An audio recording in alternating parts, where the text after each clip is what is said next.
changes. And I guess Amy and Ellie, you're on the call. Yes, we are. Good morning. Thank you, committee members. Good morning, everyone. My name is Amy Silverman. I'm the Director of Planning and Service Development here at BRT. I and Ellie Newman, our Section Manager of Service Development, are going to kick back and forth these slides a little bit this morning and talk about service for the downtown uptown Oakland BRT project. So we included an image here from yesterday's event. So for those who were there or for those who haven't heard yet, yesterday the project formally had a groundbreaking here in downtown. So that was a really exciting moment, and we're continuing that momentum for this project this week by beginning to discuss service for the project as we move into 2023 today. So we are going to be talking through this morning about the service, reminding folks of what the service plan for the project is, going over Title VI, which is a formal federal legal requirement for us to look at for the service for this project, and then to talk about next steps and timelines. With that, so what have we been doing? It's been a while since we talked about service for the downtown uptown Oakland BRT project. I'll just refer to it as the BRT project from here on out. So I wanted to refresh everybody of what has happened with service on this project since it's been over a number of years. And of course, we had a pandemic in the middle of that as well. So starting in 2017, we came out publicly to start looking at different service options for this project. We had identified an alignment of 5th and 4th Avenues through our Oakland uptown and downtown neighborhoods, and then needed to talk about what services would use these amenities and this infrastructure through the corridor. So we selected something called the locally preferred alternative at that time. And at that time, there were 3 bus routes proposed to be part of that project and 6 bus routes that were proposed to short turn or end early in Oakland and not come all the way into uptown and downtown anymore. And then throughout the remainder of that year, we continued moving into beginning to select station locations for that service, and then started hearing later in the year from Mon Valley residents that they were concerned about having to transfer onto one of these 3 routes, either in Squirrel Hill neighborhoods, Greenfield neighborhood, or the Oakland neighborhood in order to get all the way to downtown. So in 2018, we undertook a large public process to revisit the locally preferred alternative and selected a new service plan, which at the time we called or referred to the frequency preservation plan, which now includes 5 bus routes that will be part of the BRT project. And we have not changed anything with the service plan since that time, so that has continued to carry us through to where we are now. So of course, we moved through 2020 and 2021, continuing the design and the engineering work around the project and continuing to work towards funding the project. And then this summer, we came back with some infrastructure updates on the scope of the project, which has changed slightly. So for those who may be not familiar with those scope changes, I'll just refresh everyone here. That is that the branch infrastructure, we had 2 branches to the project that were going to move out into the Highland Park and Squirrel Hill neighborhoods. We have proposed to move that branch infrastructure to a future phase of this program, but the service proposal did not change for those 5 bus routes. The downtown loop will be the first construction phase of the project, with the uptown and Oakland components of the project happening in a second phase of construction. The electrification of the bus fleet for the project is moved to a parallel project, so still happening on a similar timeline, just not formally part of this project. And then we also have the smart signals project with traffic signals in this corridor moved to a parallel project that will begin immediately after the BRT construction concludes. So that was the update from the summer, just to make sure everyone is clear on where we're at now. So Ellie Newman's going to come up and talk about Title VI and what Title VI is and where we're at in the process for analyzing the proposed service changes for you today.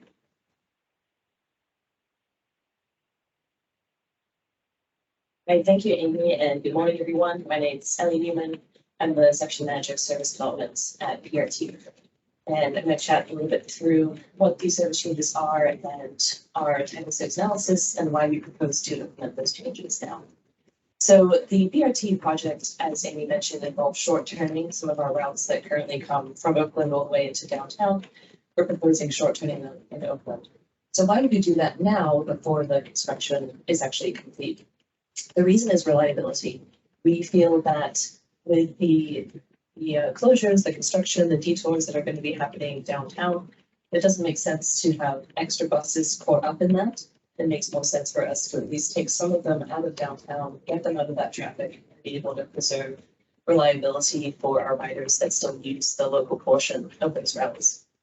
The other reason is our continued, our continued operator shortage. So it's no secret that we've been struggling, as every other transit agency has, with a shortage of operators. That means that we have to cancel more of our trips than we would like to.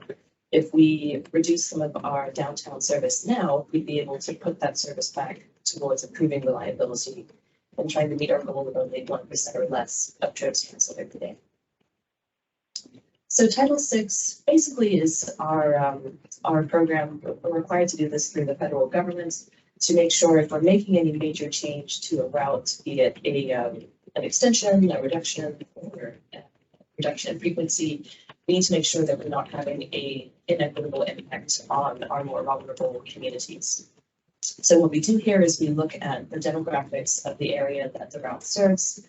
We look at the income levels, we look at the minority race levels of each community, and we determine if this area has a higher than average population of low income or minority persons. If it does, and we're going to be doing a negative change, then we would need to look at some kind of mitigation to make sure that we're not having an overall negative impact on our communities. So here's a map of what our service changes are proposed to be. So this affects the 61 ABCD and the 71 ABCD, as well as the P3. The proposed BRT routes would be the 61 ABC and the 71B. Those routes would still continue downtown. They would do a different loop downtown, similar to what they do now, but more dedicated space, more reliable. And then they would continue on their regular route. The routes that would become locals are the 61D, the 71A, C, and D. These routes would short turn in Oakland. They would then continue back out. So they'd still benefit from BRT infrastructure in Oakland. The other service change affects the P3, so this one's a bit different. The P3 is the East Busway route. Apparently it goes all the way to Swissvale on the outer end. We're proposing that we only take it as far as Wilkinsburg, so we take it a little bit closer to the city, but then we extend it into downtown. So right now it looks around in Oakland. We're proposing that we take it all the way into downtown to provide some extra service back in that area. The other piece of this is this route is currently a weekday only, so we're proposing that we extend the service to Saturday and Sunday to provide some extra weekend service that provides extra access to jobs and life. So this slide just details that in words if anyone wants to reference this documents. So getting into the Title VI findings themselves. So we did find that for the proposed short turning that would skip out parts of uptown and downtown, we did find that there would be a potential negative impact for low income communities. So this area does have a higher proportion of low income residents. So we did find that this would be an adverse effect and a negative change. Of course, this area would still benefit from the BRT changes themselves, which would be bus lanes, better amenities, better reliability. On the P3 side, the reduction to Wilkinsburg we found has a potential negative impact to the minority population. So this area has a higher than average minority population compared to our service area. And because this would be a service reduction, that is a negative impact. The extension, however, has the opposite effect. So this would be the extension to downtown would impact the low income community there. This would be a positive change because this would be additional service. And of course, the addition of weekend service. We're looking at a span of 7 a.m. to 11 p.m., which this route currently has no hours. So that would obviously be a positive change. So since we did find some negative impacts, we need to come up with a list of mitigations of how we would help to lessen the negative impact of these changes. So number one, obviously, would be the BRT improvements themselves. That means more reliability, better infrastructure, having that dedicated lanes, and better station amenities to help our passengers access our system. We also plan to do direct mitigation of anywhere that someone currently has a one-seat ride from somewhere in our service area to downtown. We're looking at adding some trips to make sure we can still do that. So I'll go into that in the next slide. Thirdly, we want to restock our extra board. So that is our pool of operators that's available kind of on call in case of any service, last minute service cancellations. These operators can step in and take on that trip. So we're hoping that if we make this change now, that will free up some operators that we can put towards preserving all the rest of our service. We would then look at adding trips back that we've cut in the last 2 years. So we have done some service reductions here and there as our operator shortages have kind of forced us to. So the first priority would be changes that have had a Title VI finding for low-income persons to kind of mitigate that piece of the finding. So that would be routes 58 and P7 would be higher on the priority list to have service put back. Following that, if we still have additional hours, we would put trips back on other routes where we have some minor changes, minor reductions. For making this decision, we would look at what is the current passengers per hour metric. So where are the routes performing well that deserve some extra service, and also look at the equity score and try to focus on communities that have a higher reliance on transit. With any remaining hours, we would then put towards any new service or extensions. We have kind of a running wish list of things that we'd like to do that we've heard from the community that would be good and things that we've evaluated. So that would kind of be the prioritized list for any remaining hours. So I mentioned that we were looking at some minor changes to preserve some downtown trips. So that's what this slide is about. So there are a couple of areas where we currently have some riders that are using the 71 A, C, or D for a one-seat ride to downtown. The first area that has the most riders is Center Avenue between Craig and Aiken in the Shadyside area. There's almost 70 weekday riders on average that are using the 71 C or AC, for a one-seat ride. So we're proposing to add trips to Route 82 that would provide another option for them and help them at least have a bit more frequency. Similarly, on the 71A, there's a part of Medley Avenue between Center and Bryant that's going to be losing a direct trip to downtown. We're proposing adding trips to the 87s to provide another option there.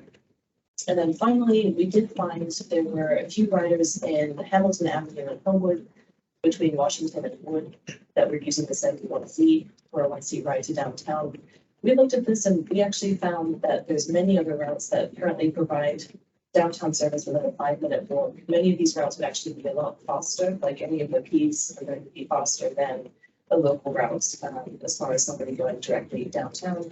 And those are all relatively quick.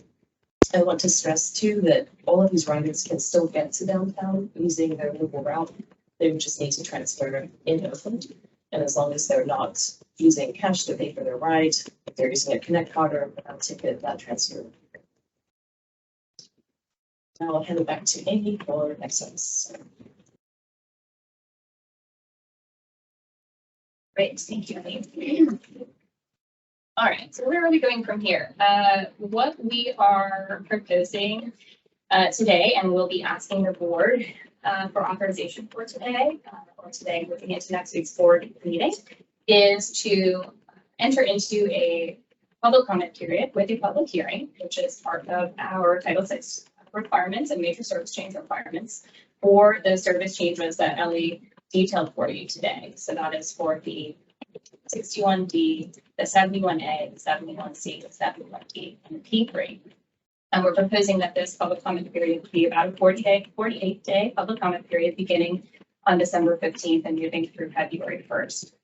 And then also through the winter, moving into awarding of that first construction contract for the downtown components of the project, And then as we enter the end of the public comment period, we will be coming back to the board in February with a summary of what we've heard during the public comment period, as well as any updates that are needed to be made to the Title VI report in order to authorize those major service changes and authorize the final Title VI report. Moving into the spring and summer of next year, looking to begin the construction of that downtown loop, phase 1 of the project, and then moving into the construction bid process for the Uptown and Oakland phases, the second phase of construction. Finalizing those proposed service changes, and when I say finalize, that's more getting those into the schedules, getting everything worked into a schedule and into a schedule hit, which is our service change process, and then implementing those service changes. So just a bit of a detail on that implementation. We don't know yet what month of 2023 we're proposing these service changes. We're saying as early as late spring.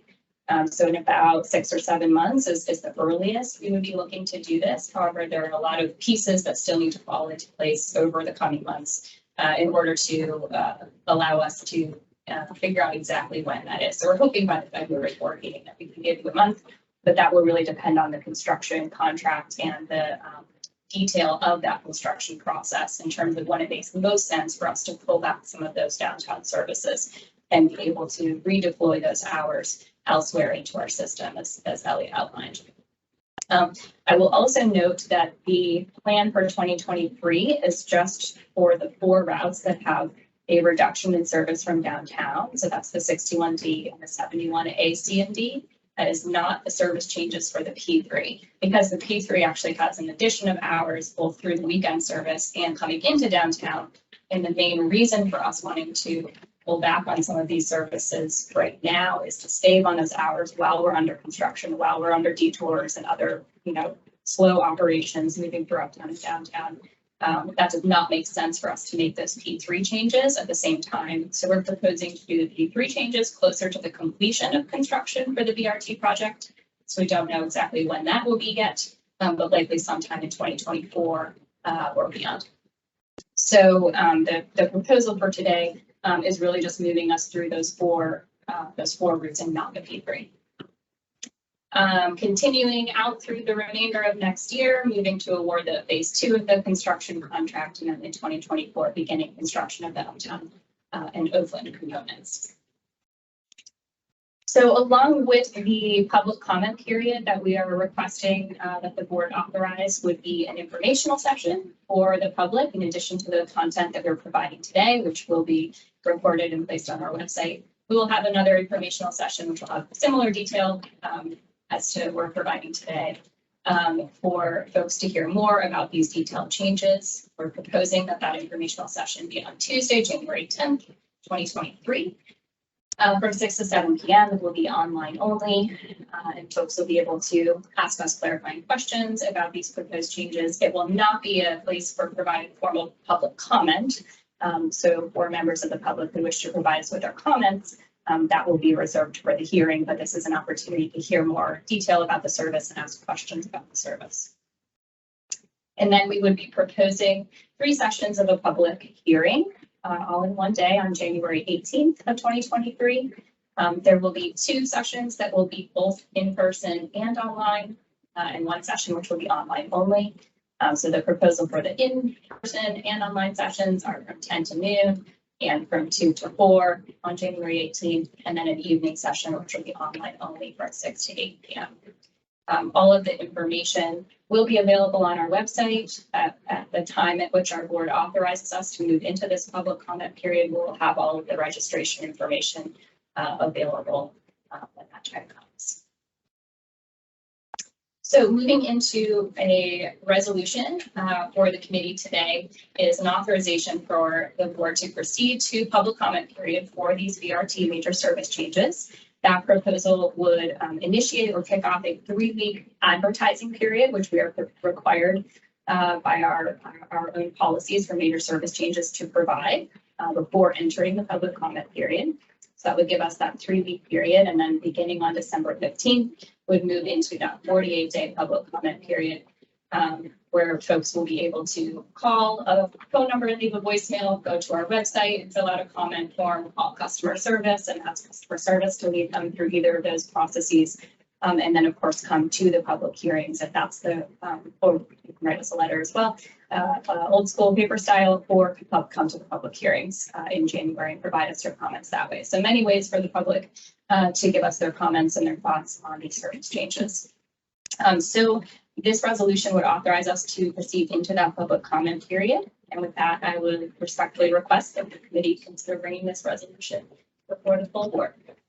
Hold on 1 second. First of all, thank you and Ellie for your presentation. Are there, first of all, are there any questions on the presentation by committee members?